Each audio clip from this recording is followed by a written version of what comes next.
சொல்லு. ஆ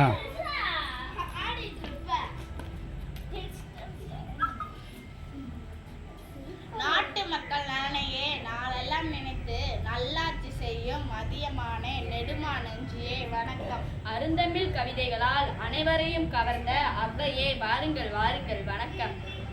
ஊர் ஊராக சென்று மக்களையும் மன்னர்களையும் கவிதையால் மகிழ்வித்து வந்து என்னை உன் அன்பினால் கட்டி போட்டு விட்டாய். நானும் நீண்ட காலமாக உன் அரண்மனையிலே தங்கிவிட்டேன். நீங்கள் என் அரண்மனையில் தங்கியிருப்பது எனக்கு கிடைத்த பெரும் பேரே. அதெல்லாம் இருக்கட்டும், காலையில் இருந்து உன்னை அரண்மனையில் காணவில்லையே, எங்கே சென்றிருந்தாய்? காட்டுவகத்தை கண்டு மகிழ்ந்து நீண்ட நாட்கள் ஆகிவிட்டன. அதனால்தான் இன்று நம் அரசரோடும் வீரர்கள் சிலரோடும் காட்டுவகத்தை கண்டு மகிழ்ந்தேன்.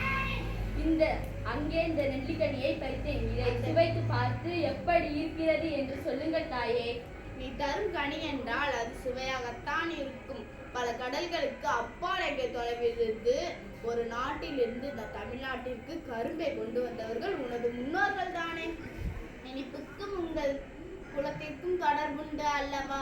அதனால் நீ கொடுக்கும் கனியும் இனிக்கத்தானே செய்யும். அந்த கரும்பை விட இனிக்கிறது தங்கள் பேச்சு.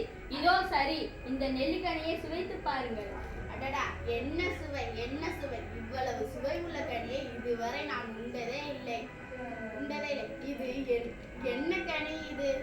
இது நெல்லி வகையின் ஒரு வகை.